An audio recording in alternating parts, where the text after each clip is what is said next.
one-shot homebrew 5e D&D. So there's a crypt and there's 6 of us. Above the party is a bundle of ropes hanging from a dark ceiling. Naturally, my 8-int of a character will think it's probably something hidden above it, so he wants to pull it down. Mind you, I even asked the party if I should pull the rope, and the cleric even casts guidance to roll athletics to jump high and reach it. Only then, when the DM described that it was a trap, and everyone panicked, and kept asking if they could stop my character from pulling the rope. DM said no. So, boom, a creature fell from it, and now we have a deadly encounter, and someone nearly died if I didn't pass him my inspiration, which allowed him to save against its deadly effects. Suffice to say, we won against it. But then some player kept lecturing me about how the rogue should do it instead of you. Like, bro, you and others had 20 full seconds, and even asking them in character if I should do it. No one batted an eyelash throughout the whole time, and not to mention guidance too. After the session, DM even told me what I did was very annoying and frowned upon. How am I supposed to know if it's a trap? For all I know and care, that rope must be an object or stash the previous raiders/adventurers tried to pull, but failed along the way. Anyways, did I just get told off for not metagaming? What the hell? The mentality of this player for immediately dogging on the OP for this is total bullshit. Dungeon delving is about exploration, and exploration is about interacting with things. Yeah, sometimes things are going to be trapped. Sometimes treasure will be cursed. Sometimes you'll open the wrong door and reveal a mind flayer who telepathically reveals to your party all the credit card debt you got from playing Genshin Impact. But the danger as well as reward is part of exploration, and you don't know if a lever's going to open a door to a golden chest or reveal the crypt of an evil demi-lich unless you try and pull it. And yeah, sometimes you'll make the wrong call, hindsight's 20/20, but discovery and trial and error should be a huge part of the game. The other player in this story is representative of a special kind of brain rot I've seen from min-max type players, where the very idea that an action could cause potential harm causes them to never interact with anything involving risk ever again. But what shocked me the most is that the DM joined in on this, saying it's frowned upon to pull levers just to see what happens. That's called a fucking dungeon. It's annoying to attempt to discover what something is. Is this place a decrepit crypt with ancient treasures and secrets, or a goddamn art exhibit where you're not allowed to touch anything until the next combat encounter? Follow closely. Do not try to explore the city or interact with anyone. My name is Jacob Crow, and in addition to spending my evenings boiling my piss in a jar, as I think about players and DMs fostering wretched tabletop gameplay experiences, I also recount those stories to my audience, which includes you. Welcome to the Crow's Perch. And so, without further ado, let's gather up the murder and dive into today's stories. I'm getting started in a Twilight 2000 game, and it's really great so far. Everyone is nice, and the DM is super prepped, and it's shaping up to be a lot of fun. But it reminds me, by contrast, of one of the weirdest, if not exactly the worst, experiences of my gaming life. Back in 98 or 99, I think, I was gaming with some dudes who have shown up in my stories before. One of them said he was super hyped to run a Vampire the Masquerade game. I was a bit apprehensive because I knew what this guy was like as a player. But as a forever GM, I wasn't gonna pass up a chance to play. I did not know the sacred truth then. No gaming is better than bad gaming. So about 6 of us wound up being interested, and he had us over to his house for session 1. A lot of folks just skipped session 0 back in those days. Things immediately went off the rails, in a variety of amusing and not so amusing ways. Number 1, I showed up with a character sheet and handed it to the GM, who immediately asked the meaning of several things on the sheet, such as willpower and blood pool. Oh lord. 2 of the other players were playing Malkavians, whose derangements were straight out of Looney Tunes. GM seemed to think their slapstick nonsense was just right for what he had described as a super dark, super serious game. Number 3, we started off at a gathering of vamps in the local Elysium, which is reasonable enough. When asked by players questions such as, how many vamps are there, and what are the other vampires like, the GM seemed stumped, as if such things had never occurred to him. Number 4. We were given no description of the place, other than, it's an Elysium, you know? And then told, talk amongst yourselves. The DM said he needed to do some thinking. This involved a 20-minute trip to the bathroom, while we chatted awkwardly and introduced our characters. Number 5. When the DM returned, he described the prince and his entourage entering Elysium, which was half decent, and then the prince calling our characters into a secret meeting in a side room. No reason why our characters would be called was established, but whatever. The prince had a secret task for us that no one could know about. We were told other vamps couldn't even know we were working for the prince, so good job calling us all into a private conference in front of every other vampire in the city, I guess. Everyone was on the edge of their seat. The game was finally going to take off. And then the GM said, so we'll wrap up there, so I can think of what this secret mission is for next time. We'd been at his house for about 2 hours, and played for less than an hour, 20 or so minutes of which the GM was in the bathroom. If you're not ready to run, just say so. It's fine. It happens. We can think of an alternate activity, like a board game or something. Hell, after the game broke up, me and another player went to a local dive and drank beers and shot pool and had plenty of fun. We could have all done that, man. Just own it. I do a lot of prep in my games. I love making monsters, magic items, weird places to visit. Hell, I would even consider finding music on Spotify that makes me think about a campaign as prep. But when it comes to the story, I don't really think about anything other than the most basic quest to then tie the players into the narrative and get them interacting with NPCs and exploring the world. There are a lot of GMs that say they don't prep much, when in reality they're doing things similar to what I just described I do for my own games. I think this GM heard the advice of prepping less and assumed they didn't need to prep anything at all. You can't improv if there isn't anything to improv off of. I am my friend group's forever DM. About 6 months ago, a friend moved back to town after graduating college, which meant that the friend group were all in the same place, since, well, high school, which was pre-pandemic. We never really got into online D&D, so with everyone back in town, we decided to have another campaign. The returning friend rolled up a human rogue, the other relevant player would roll up a kobold cleric, and I, being a bit tired of DMing, ended up playing as a half-elf sorcerer. When the party met in the classic town tavern intro scene to meet a knight's captain to get their first intro quest to get them to at least level 2. Right off the bat, the human rogue sees the kobold cleric and says, "I didn't know this job involved a damn priest."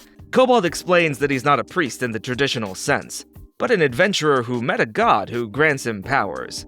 Rogue decided to let this go for now, but made it clear that he was watching him and his phony baloney gods. So the party finished their intro quest and decided to head to the coastal city-states to find out why monster activity is increasing and get paid handsomely to kill them. When they got to the nearest coastal city, they were greeted by the city's grand priest, who is leading the city after the royal family was killed by a lich. Rogue ignored everything that was just explained and said, "Why the fuck would they allow a fucking priest to run the city?" The party and the priest tried to calm him down, and he said, "If you cross me, holy man, I'll send you to meet the gods you love so much." When the priest then took us to his temple to unveil a secret dungeon, where a magic sword that once belonged to the lich lied, Rogue said, "I bet you there is a trove of kids down in that dungeon. We are dealing with a priest after all." Buddy, chill the flock out. This isn't the Catholic Church or the basement of your average YouTuber. The priest took offense at the allegation and told them that he isn't hiding the dungeon. He can go investigate himself if he so wants. Rogue said, "Why, so you can kill us and keep your filthy secrets, you PDFile?" We were all like, what the fuck? And before we could respond, he said, "I used my sneak attack to kill that filthy PDFile priest." We all begged him to stand down. It was too late. We were now locked in battle with the Grand Priest and his Knight's Order, homebrewed paladins. Keep in mind we were all still level 2. The first 2 rounds made it abundantly clear that we were going to lose. We ended up fleeing the encounter, and one party member died in the process. Cleric then lays into him, and the rest of the party agree and freak out that we are now fugitives, and will likely have to watch our backs. Rogue then lambasts us for siding with a cleric, and accuses him of being one and the same with the Grand Priest.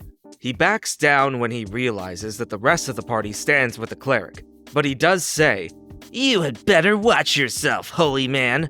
We end up meeting our dead party member's new character, and fleeing into a forest, and getting surrounded by a group of orcs.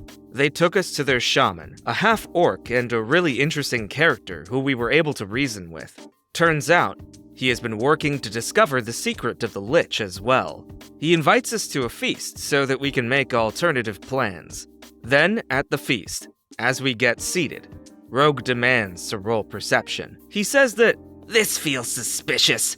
He's probably setting us up to get killed, Red Wedding style." When he rolls a nat 1, DM says, "You don't notice anything." Despite this, once the shaman shows up, Rogue says, "I jump on the table and throw a surprise dagger in that fucking orc shaman's neck." The party says, "Can we try to stop him?" But unfortunately, it's a sneak attack, so we can do nothing as he murders our only ally except beg him not to out of game, and ask him why. We remind him that he failed his perception check, so even if he was sus, he wasn't. His character would have no ability to know.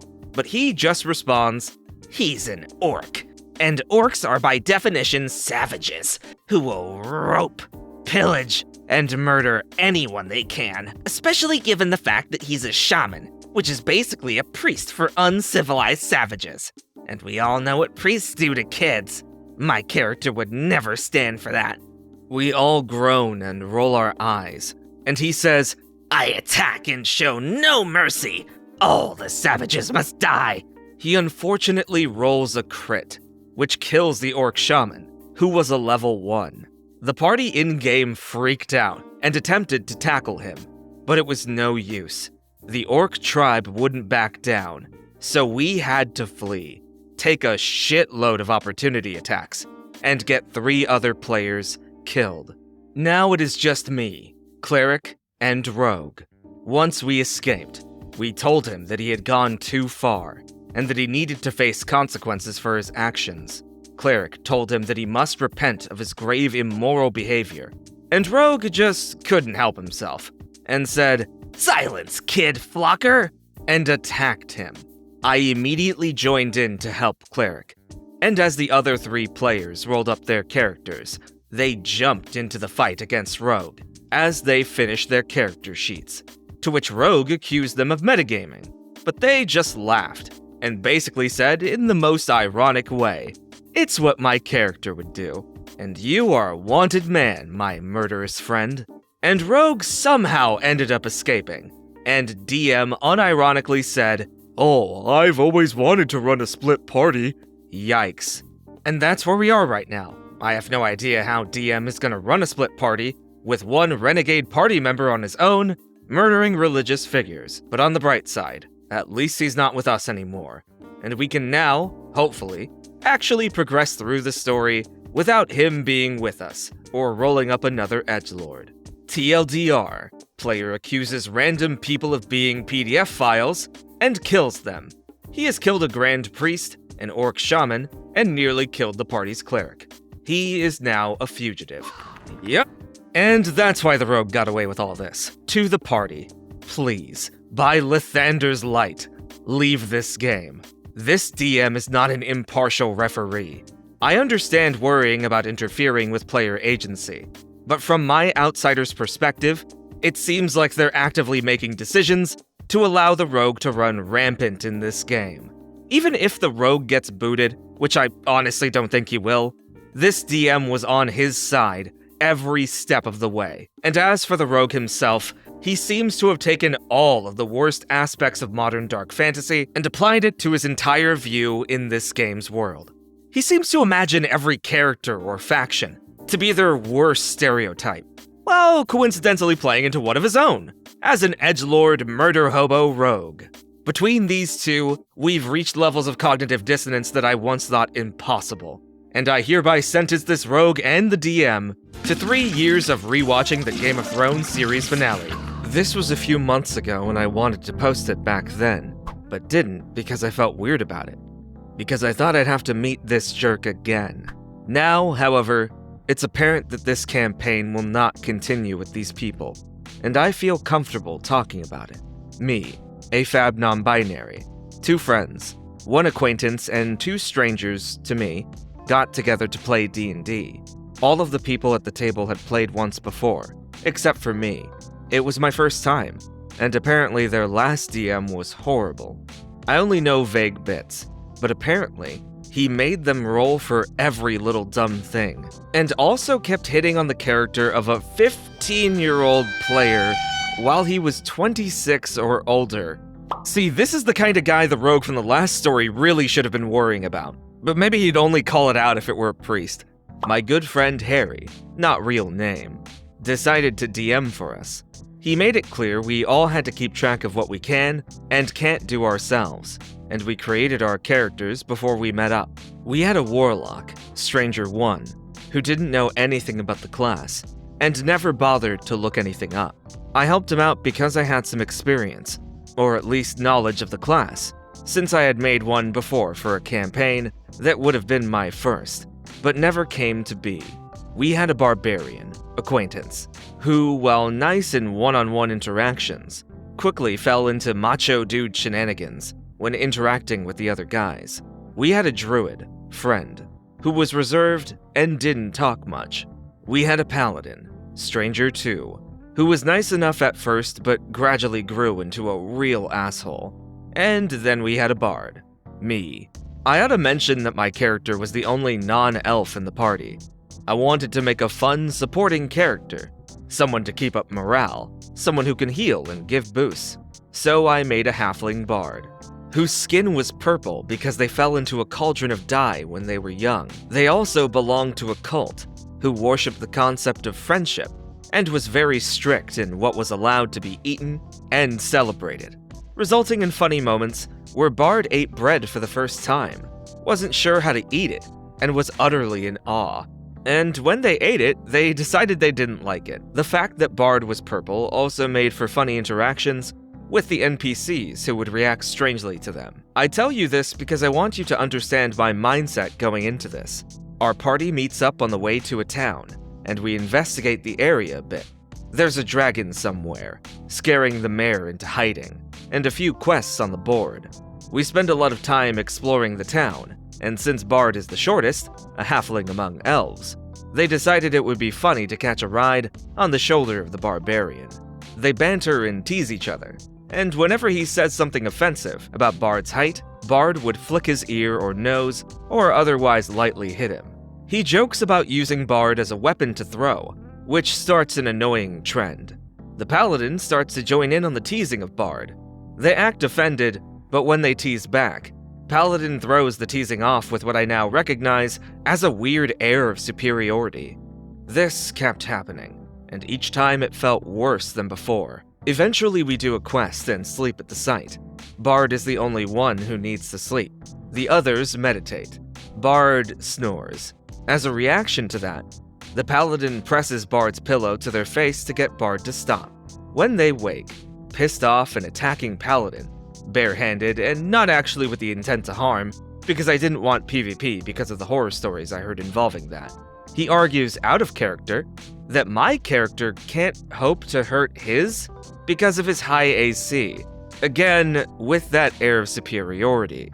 I start to get frustrated in and out of character, but Barbarian offers to protect Bard while they're sleeping. We return to the town and rest in the tavern for the night before embarking on a new quest. Bard snores again.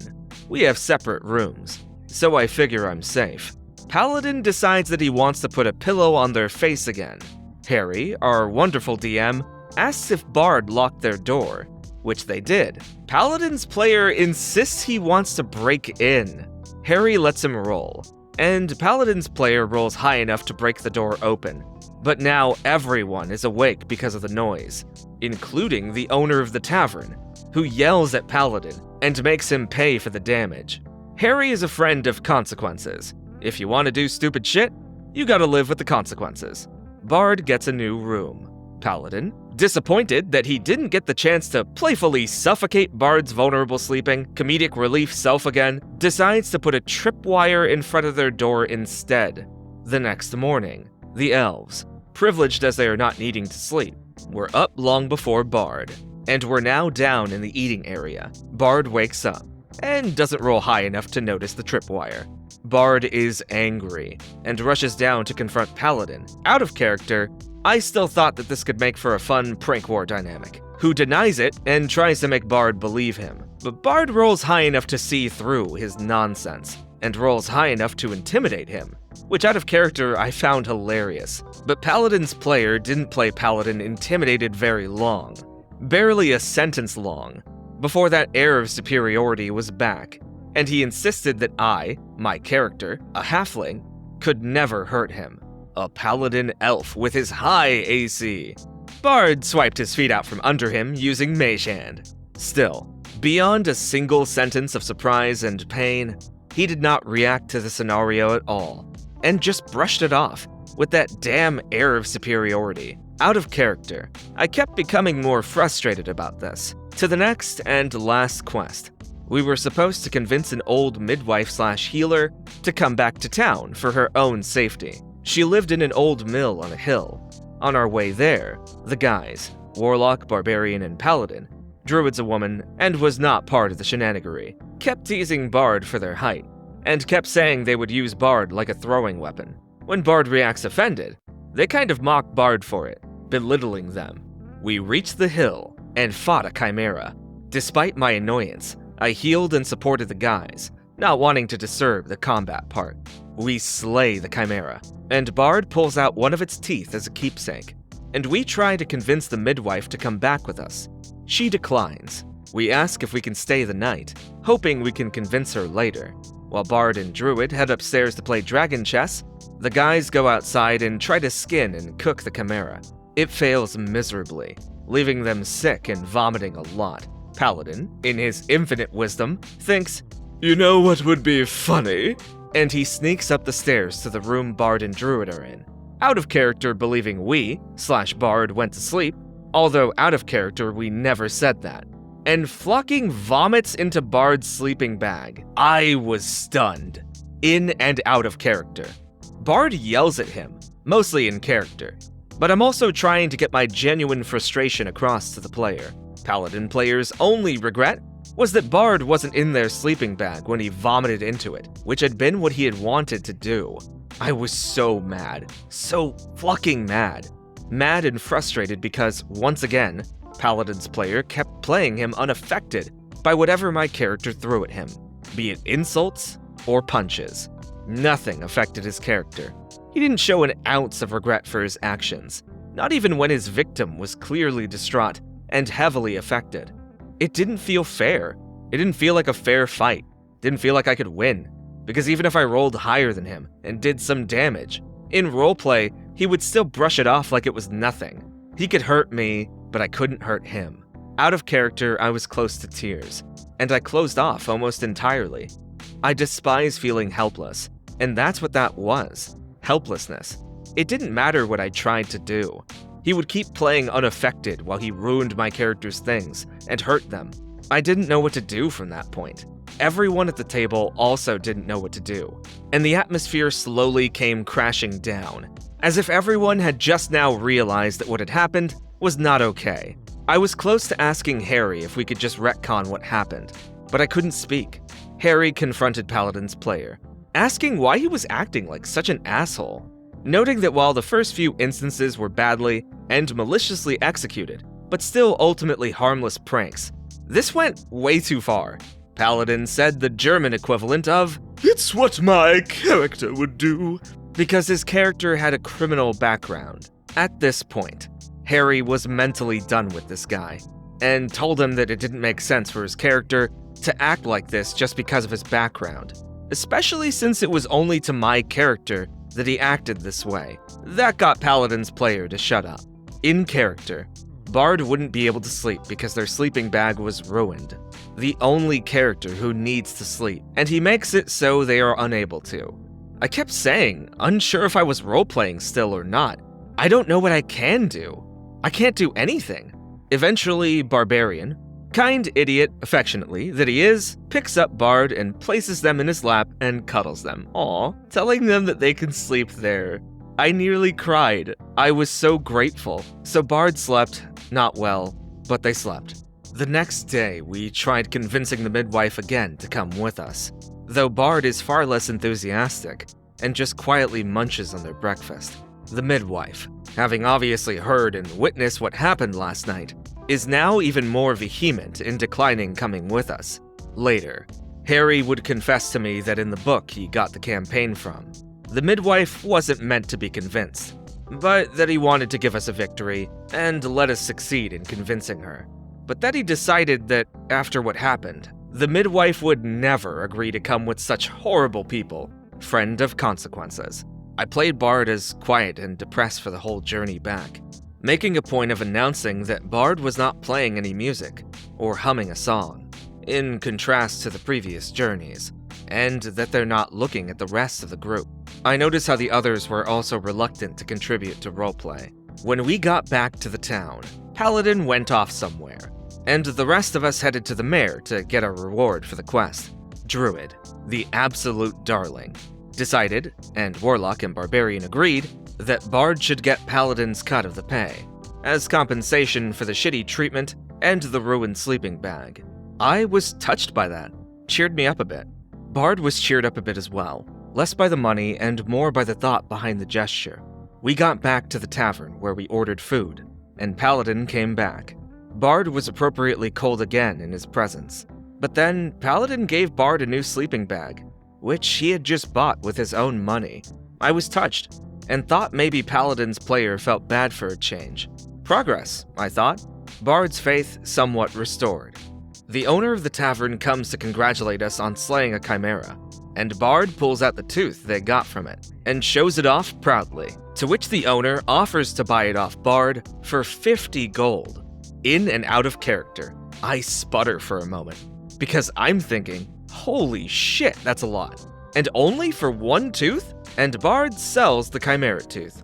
Harry proceeds to be ominous as fuck when asked why the owner would want the tooth, by saying, well, who knows? A chimera tooth could be used for all kinds of potions. And he ended the session there. No one was happy about that session, and I still felt like shit. Harry was my ride home, and he confessed to me that he did that last bit with buying the chimera tooth off of Bard for so much in order to cheer me up. It did. Harry's a great friend. Later that night, Paladin's player sent me a non-apology. Sorry that wasn't anything personal against you. I was just in the flow, and that's just what came out of it. Felt very dismissive, and like he blamed me for being/feeling hurt by what he did. I didn't know what to say to that, and never replied. We never picked the campaign back up since. Harry offered that we could find better people and start the campaign again, and we're currently in the process of finding a time that works for everyone. Despite that shit show, I enjoyed playing D&D. I like building and developing a dynamic with everyone's characters, and I really enjoy being comedic relief/support. Fingers crossed that my second time playing won't end as terribly. Paladin reminds me of the kind of person who would say they have invincible armor when they used to be a kid in the playground. It sucks because the OP really seemed ready for a prank war between the players, which to me dismisses any notion that they were just being overly sensitive about the whole thing. But the Paladin seemed to despise the idea that any of this could bite back at him. In order for this kind of roleplay to go down smoothly, you have to have some give and take. If there's only one player who has any stakes, then it's just bullying. In my opinion, this needed to be discussed outside of game instead of resolving this problem inside of it. As even after it was resolved, it left the players feeling embittered afterwards and feeling like nothing really changed. I hope to the OP that your DM is willing to have that kind of conversation if something like this comes up again in your next game. and I wish you both luck. But that's where we're going to end today's stories. And if you like today's stories and would like to see more of them, then please consider liking the video and subscribing to the channel. And hey, since you're already at the end, why not leave a comment? Can't think of a comment? Then leave the comment, Blind Faith. So I know you made it to the end of today's video. Once again, a special thank you to those of you who are my patrons and members, without whose support I would begin to assault tourists for their hot dogs and chips to provide me sustenance. I mean, hey, birds gotta eat. First up being our accounts of Quills, like Just Monika, Tecrus, Eryn Kados, Critical Kunic, Evix, King Drazil, Christian Pipp, Cosmosis, Rykis, Hailey Thompson, Zerofang, and Netscape Navigator. But you know, kid, if you want to become a bear in the Beaks, all you gotta do is pay $2 more. Like Archangel Nuriko, Easy CC, Keoni, Jonathan Fenton, Miss TigerBeans, NewHavenRP, Kieran Slater, RunningBear, Hailey McAuliffe, Brittany Mars, Spectre Spark, Oz Turok, Ghost Legan, The School Bus, Kuntos Weasel, Lord Rend, Wormy, Den of the Drake, McYeatley, and Anya. Look at this guy, this Jacob Crow guy's doing voices at the end of the videos again. Look at that, like there's some kind of voice actor or something. Anyway, Dukes of Feathers. They pay $10 instead of $5. Like Apocalypso, Repetitive Debug, Fable and Flourish, Angrad, Grunt, Kivemind, Quinn, Jarrett Soar, and Matthew Moqueenie. And with all of that out of the way, I will see you next time. As the crow flies.